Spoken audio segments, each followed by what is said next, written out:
Buenas tardes con todos, primeramente. Soy el alumno Franklin Reyes de la Universidad Norbert Wiener. Les voy a presentar a la profesional que vamos a entrevistar hoy día, que se llama Stephanie Velázquez Leiva. Ella es licenciada en nutrición, también es especialista en nutrición clínica por la Universidad Nacional Mayor de San Marcos, es diplomada en soporte metabólico y nutricional y actualmente es nutricionista clínica en el programa de pacientes crónicos de SANA. A continuación va a hablar mi compañero Leo Whitman Balvin para hacerle la primera pregunta. ¿Qué tal? Buenos días a todos, compañeros. Buenos días, doctora Velázquez. Bueno, me presento. Mi nombre es Leonardo Balvin y le quisiera hacer una pregunta, ¿no? ¿Cómo definiría usted un estilo de vida saludable, ¿no? Para un diabético? Gracias. Bueno, ante todo, buenos días. Como mencionó, soy Stephanie Velázquez, especialista en nutrición clínica, manejo soporte metabólico nutricional y realmente trabajo con un grupo de pacientes crónicos. Dentro de ellos, los pacientes diabéticos suelen ser muy comunes, entonces, porque están dentro de las patologías crónicas. Hay 3 pilares fundamentales para el manejo de un estilo de vida saludable. Primero es la alimentación, mal llamada dieta en estos tiempos, pero es la alimentación saludable. El segundo pilar es la actividad física, que es parte primordial de un estilo de vida saludable como tal. Y el tercer punto fundamental es el estado psicoemocional del paciente. Es decir, que una persona que tiene una enfermedad crónica, ya que al ser definida crónica es una enfermedad que no tiene cura, tiene que mentalizarse en que va a tener esta enfermedad a lo largo de su vida y que tiene que tener un control y un soporte psicológico para ello. Entonces, estos son los 3 pilares para definir estilo de vida saludable, ¿sí? Y en una persona diabética hay que trabajar en los 3 puntos. Por eso es que es un manejo multidisciplinario. Trabaja el médico endocrinólogo especialista, el nutricionista clínico y el psicólogo. O sea, son las profesiones que están más implicadas, pero es un manejo multidisciplinario. En un estilo de vida saludable, si hablamos de la alimentación como tal, tendríamos que primero saber por cada paciente cuál es el hábito de alimentación que viene trayendo a lo largo de su vida. ¿Sí? Gracias, doctora. Bueno, le voy a dar pase a mi compañero Johan León Quispe. Bueno, buenos días, doctora Stephanie Velázquez, licenciada en nutrición. Quería hacer con respecto a la siguiente pregunta sobre la dieta, ¿no? Primeramente, sabemos que la diabetes es una enfermedad crónica, o sea, de larga duración, ¿no? Que afecta a cualquier etapa de la vida, ya sea en niñez, juventud y vejez, ¿no? Pero conocida mundialmente también, ¿no? Pero creo que respecto a la pregunta que quería hacerle, ¿qué tipo de diabetes es más frecuente en las personas y cuál es el grupo etario o la etapa etaria ya que sucede esto, ¿no? Ya sea en la niñez o juventud o en la vejez, ¿no? Ok, a ver, partamos de los 3 tipos de diabetes. La primera es diabetes tipo 1, que es la que se da de manera congénita desde el nacimiento en el paciente. La segunda es, o que se desarrolla en los primeros años de vida. La segunda es la diabetes tipo 2, que es la que se genera por los hábitos de alimentación, por el estilo de vida, por la actividad física, todo lo que viene realizando el paciente. Y tiene una ligera carga genética, ¿no? Pero es muy ligera, no supera el 10% de influencia. Y tenemos la diabetes gestacional, que es la que se da en las pacientes gestantes que pueden haber estado consumiendo gran cantidad de carbohidratos o que pueden, por la gestación, ya que es todo un proceso interno y de regulación de medio interno, haber desarrollado una tendencia o resistencia a la insulina, que normalmente suele manejarse de manera bastante sencilla una vez que termine el proceso de gestación. Ahora, respecto a tu pregunta de cuál es la diabetes más frecuente, la diabetes tipo 2, la diabetes generada por el mismo paciente. Esa es la más frecuente, la más común. ¿Qué grupo suele ser el más afectado? Antes, te hablo de hace más de 30, 40 años, los pacientes o grupos etarios que tenían o presentaban este cuadro clínico eran mayores a 40 años, 40, 50 años en promedio.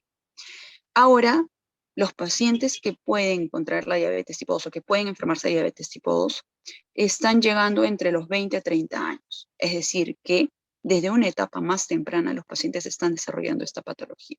Y esto tiene mucho que ver con el desarrollo tecnológico, con la actividad física o la relevancia de la actividad física en estos tiempos y la alimentación sobreindustrializada que actualmente estamos teniendo, ¿no? Ok, gracias doctora por la respuesta de mi pregunta. Le voy a dar paso a mi compañera Rojas Arreche Blanca, que va a hacer con otra pregunta. Doctora y compañeros. Mi pregunta es, ¿qué, ¿qué dieta se recomienda llevar a las personas diabéticas y qué restricciones tendrían? Esa es una pregunta muy interesante. Partamos del punto de que cada persona es distinta, ¿sí? Cada persona es distinta, cada persona tiene una historia de alimentación distinta. Inclusive, y ahora se habla mucho de que el heredar los hábitos de alimentación es frecuente. Por eso es de que se dice, bueno, y hay una mala interpretación. Si tu mamá o tu papá eran diabéticos, pues ahora tú vas a ser diabético porque tienes una tendencia genética. La tendencia genética influye, sí. Hay una carga por la información genética de desarrollo de la enfermedad, siempre y cuando el niño haya nacido cuando la mamá o el papá eran diabéticos. Pero es porque los hábitos se heredan, los hábitos de alimentación. ¿Por qué? Porque el niño aprende a comer como comen los papás. Por más que los papás intenten incluir los vegetales en la alimentación del niño, pero ellos no consumen vegetales, el niño al inicio lo va a consumir, pero a lo largo de su vida va a alimentarse como está observando que se están alimentando en su familia. Ahora, ¿qué alimentación o dieta es la más recomendada en los pacientes diabéticos? Primero va a depender mucho del estadio de la diabetes, si es un estadio agudo, o sea, si es que está en la etapa más crítica donde el paciente diabético está con todos los indicadores bastante exacerbados. Hablamos de la etapa más exacerbada de la patología de la diabetes, ¿no? Que es normalmente se da previa a un diagnóstico, ya que cuando el paciente recién presenta todo este desorden metabólico, es donde el especialista, el endocrinólogo, con todos estos valores, un análisis, una evaluación, y obviamente también una evaluación clínica de tasa glomerular para ver el funcionamiento renal, y etcétera, etcétera, puede lograr diagnóstico. Entonces, en esta etapa más exacerbada, en el paciente, la alimentación es un poco más restrictiva. ¿Por qué? Porque es el momento donde su sistema todo su proceso metabólico está muy irritado. Entonces yo tengo que cortar lo más rápido posible los puntos que generan esa irritabilidad, es decir, los azúcares simples, ojo, no carbohidratos en general, porque los carbohidratos igual los necesitamos. Nosotros necesitamos los 3 macronutrientes importantes, los carbohidratos, las proteínas y las grasas. Entonces lo que se hace es manejar una distribución. La distribución normal, es decir, en una persona que no tiene ninguna patología, es de 15 a 20 de proteínas en porcentaje, de 50 a 60 de carbohidratos, dependiendo del grupo etario, y un porcentaje de 25 a 30 de grasas. Equilibrarlo a que todo eso sume 100%. Esa es la proporción de macronutrientes que se maneja. Entonces, en un paciente diabético lo que se hace es reducir la proporción de carbohidratos. Si estábamos hablando que era de 50 a 60, se reduce hasta un 40%. O sea, tampoco se lleva a cero. Y eso es un punto muy importante. Entonces, lo que prima en la alimentación del paciente son carbohidratos complejos, proteínas de alto valor biológico, manejando también un control de los aminoácidos esenciales, las grasas mono y poliinsaturadas y también algunos ácidos grasos ramificados que son necesarios para que la exacerbación metabólica en el paciente cada vez se reduzca porque tiene un efecto antiinflamatorio, y la hidratación. Entonces, todo esto es lo que va en la alimentación del paciente. Ahora, si ustedes esperan a que les diga, bueno, tiene que consumir una tacita de arroz, de fideos, como les mencioné, eso va a depender mucho del paciente. Buenos días, doctora. Disculpe, mi nombre es Rosalinas y quería preguntarle a qué actividades físicas debería realizar una persona diabética. Si la persona diabética no tiene complicación renal, no está complicado, está controlado, todas. sea, todas las actividades físicas. Si al paciente le gusta salir a caminar, caminar. Si es que al paciente le gusta correr, correr. Si es que al paciente le gusta nadar, nadar. Una de las actividades físicas más completas es la natación y es la que se suele recomendar en mayor medida cuando el paciente diabético presenta un exceso de peso, ya sea obesidad, grado 1, grado 2, o en el caso de obesidad mórbida, ya que en la natación el paciente no tiene que tolerar la totalidad de su peso por la amortiguación que recibe en el agua. Entonces es la actividad física más recomendable para evitar un deterioro de las articulaciones del sistema óseo, ¿sí? Muchas gracias, doctora. Ahora le doy el pase a mi compañero Frank. Buenos días, licenciada Stephanie Velázquez. Dígame usted, ¿qué apoyo psicológico o qué tratamiento, qué esquema puede llevar un paciente que sufre de la diabetes? Porque mayormente al enterarse de este problema sufren de depresión y recaen en un punto en el que buscan el suicidio o el daño propio.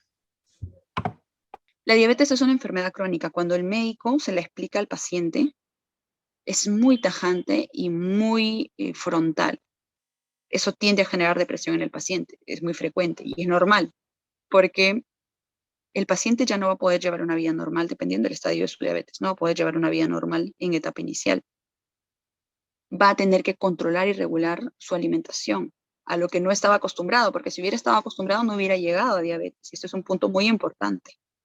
Esto es un punto muy importante tenerlo claro. No es que la diabetes sea como la influenza que te contagiaste. No es así. Entonces, esa enfermedad se desarrolla porque, como les mencioné, la diabetes tipo 2 es la más frecuente, la más común. Entonces, vas a tener que cambiar tus hábitos. O sea, algo con lo que tú vienes desde pequeño, que está arraigado en tu ser, en tu manera de, en tu día a día, a lo que no está acostumbrado. Fuera de ello, va a tener que consumir una medicación todos los días. O sea, es una medicación diaria. Sumado a ello, tiene que controlarse. Si es que está muy inestable sus niveles de glucosa, va a tener que controlarse si no es diario, interdiario. Y en algunos casos, inclusive varias veces al día. Eso va a depender mucho de sus resultados. Va a tener que ir a sus controles. O sea, mensualmente va a tener que asistir al médico. Algo que normalmente no hacía porque si lo hubiera hecho en sus controles médicos anuales, hubiera notado una tendencia previa a llegar a la diabetes. Entonces, hay todo un cambio en el estilo de vida que el paciente tiene que mentalizarse y que en primera instancia le choca. Es un golpe bastante fuerte.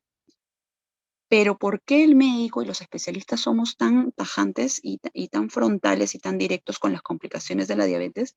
Es porque queremos que el paciente tenga una calidad de vida adecuada, porque la diabetes hasta ahora no tiene cura.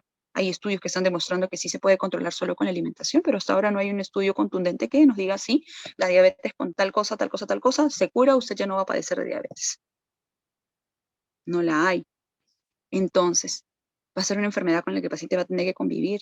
Entonces, tenemos que nosotros buscar que ese paciente no llegue a tener una amputación, no llegue a diálisis, que es un proceso en el cual tiene que hacer una depuración renal por medio de una máquina y tiene que ir, si no es una vez a la semana, es interdiario, en el peor de los casos.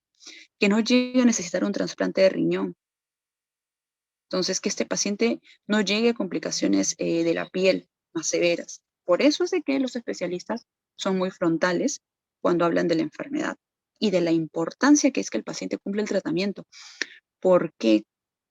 Porque nuestro trabajo no da más de un 20-30%. El resto del trabajo es del paciente.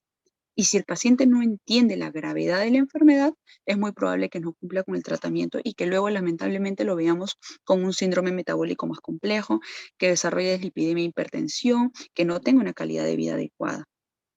Entonces, al necesitar tanto soporte psicoemocional, porque tiene que mentalizarse, tiene que interiorizar ese ahí, tiene que cubrir muchas tareas propias, es que el soporte psicológico es fundamental. Ya, correcto. Ya, con esta pregunta ya hemos concluido y muchas gracias, licenciada, por responder nuestras preguntas y todas las dudas.